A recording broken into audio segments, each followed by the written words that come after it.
For what purpose, the gentleman from Washington rise? I have an amendment at the desk. Clerk will designate the amendment.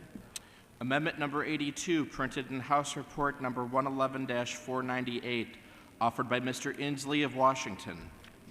Pursuant to House Resolution 1404, the gentleman from Washington, Mr. Inslee, and a member opposed will each control 5 minutes.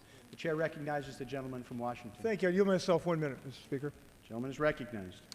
Mr. Speaker, all Americans believe in a strong national defense, and all Americans believe in a fair level playing field in economic competition. And in the competition for the procurement contract for the Air Force tanker, to preserve national defense infrastructure, to preserve fairness, we need to amend this bill to assure that unfair competitive advantage, illegal subsidies, in fact, are taken into consideration into this bidding process. We have prepared an amendment that will do that will insist that in this bidding process that it be conducted fairly, that when any bidder, domestic or foreign, has an unfair competitive advantage, that is taken into consideration. Now, why do we need to do this? Well, there's 50,000 American jobs at stake, and nothing in international law compels us to provide a stimulus program for France.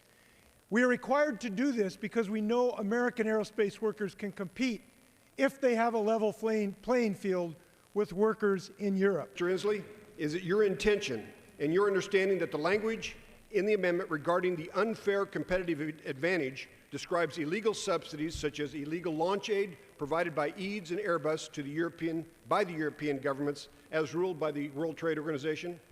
Yes, and it is our intent with this amendment to ensure that illegal and unfair competitive advantages such as the launch aid provided to EADS Airbus by the European governments are factored into the bid price of recipients of those illegal subsidies.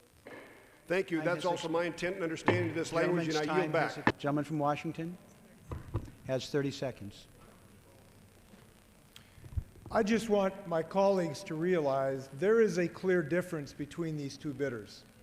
One has been adjudicated as having received over $5 billion of illegal subsidies. That is the same contractor that will take tens of thousands of jobs to Europe that would otherwise be in the United States of America. It is untenable in today's world for the Pentagon to not take that into consideration. And here is one message to the people who are doing such a great job for us in the Department of Defense.